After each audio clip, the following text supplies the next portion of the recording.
Nesse vídeo, você vai ver uma realidade que a maioria dos líderes religiosos nem se dão o trabalho de explicar. E não é por acaso.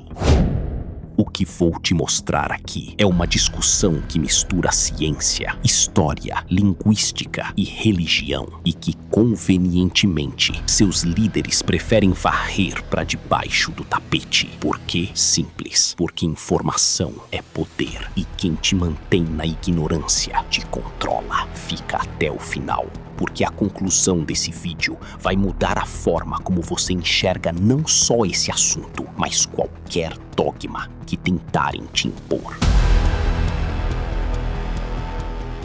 Antes de qualquer coisa, preciso deixar uma coisa clara para você. A cannabis, ou maconha, como é popularmente conhecida, não é uma droga pesada. Comparada ao álcool, por exemplo, que é legal, socialmente aceito e responsável por milhares de mortes por ano, a cannabis ocupa uma posição muito diferente na escala de riscos. Isso não significa que eu esteja aqui fazendo apologia ao uso. Não é isso. O uso recreativo tem seus riscos, especialmente para jovens em desenvolvimento. Mas a questão aqui é outra. A questão é, por que essa erva específica carrega um estigma tão pesado na nossa sociedade? E para responder isso, precisamos voltar no tempo.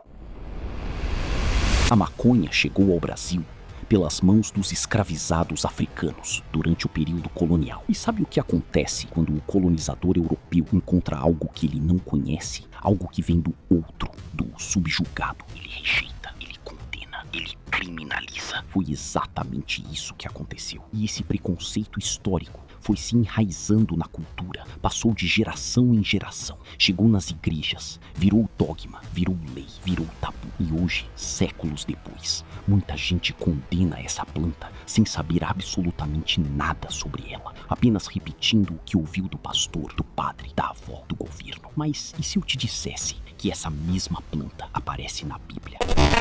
Aqui é onde a história fica interessante. Nos anos 1930, uma antropóloga polonesa chamada Sula Bennett, pesquisadora de tradições judaicas, estava debruçada sobre textos do Antigo Testamento quando encontrou algo que chamou muito a sua atenção. Um termo repetido diversas vezes em hebraico, kané bosm, ou, na transliteração mais fiel, kané boshem. Esse termo aparece em vários versículos do Antigo Testamento. E Sula Bennett chegou a uma conclusão que gerou um tremendo alvoroço no meio acadêmico e religioso. Segundo ela, kané bosm se referia a cannabis aromática. Mas antes de falar da conclusão dela, deixa eu te contar um pouco mais sobre quem era Sula Bennett. Ela não era uma pesquisadora qualquer, era uma etnobotânica e antropóloga formada pela Universidade de Varsóvia, com décadas de dedicação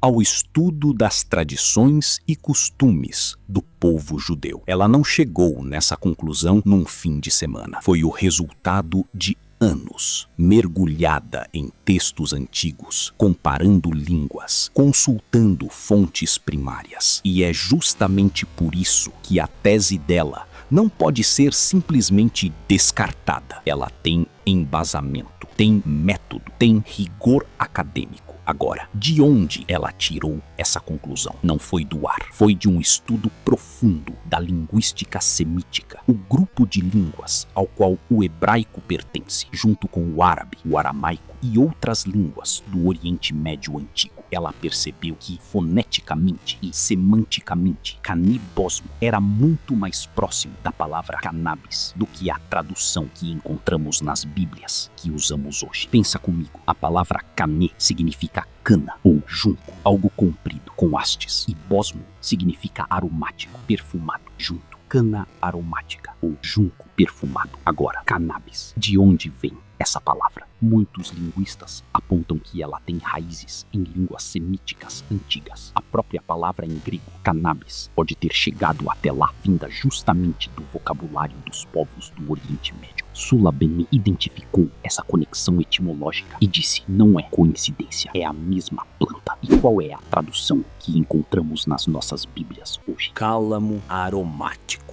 Segundo Bennett, essa foi uma tradução equivocada, intencional ou não, que ocorreu ao longo dos séculos de tradução e retradução dos textos sagrados, do hebraico para o grego, do grego para o latim, do latim para as línguas modernas. Em algum ponto desse caminho, algo se perdeu ou foi apagado. O versículo central da argumentação dela está em Êxodo, capítulo 30, versículos 23 ao 25. Vamos ler juntos. Tu, pois, toma das mais excelentes especiarias, de mirra fluida 500 ciclos, e de canela aromática a metade 250, e de cálamo aromático 250. Esse era o óleo sagrado de unção, uma mistura de especiarias usada em rituais religiosos do povo hebreu. Era passado sobre sacerdotes, sobre objetos sagrados, sobre o próprio tabernáculo. Era considerado santo.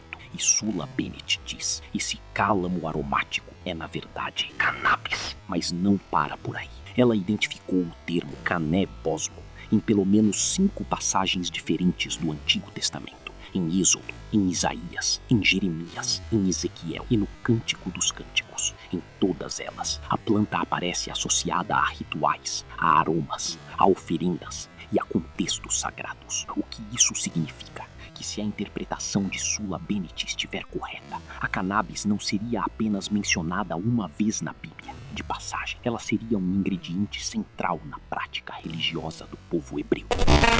Por que esse debate incomoda tanto? Não é porque a maconha está ou não está na Bíblia. É porque esse debate ameaça estruturas de poder. Quando um líder religioso te diz que determinada coisa é errada, pecaminosa, proibida, sem te dar explicação, sem contexto histórico, sem abertura para questionamento, ele não está te ensinando fé, ele está exercendo controle. E o tabu da maconha é um exemplo perfeito disso. Uma planta foi criminalizada por razões históricas ligadas ao racismo e ao colonialismo. Essa criminalização foi absorvida pelas instituições religiosas e hoje é repetida como verdade absoluta por milhões de pessoas que nunca pararam para perguntar: mas por quê? Sula Bennett perguntou, e olha o tamanho da polêmica que isso gerou. Você não precisa concordar com ela. Eu não estou aqui para te convencer de nada sobre isso, mas você precisa aprender a fazer essa pergunta. Por quê? Quem está formando os seus espantalhos? Quem está erguendo as cortinas de fumaça na sua frente? E mais importante, você está enxergando a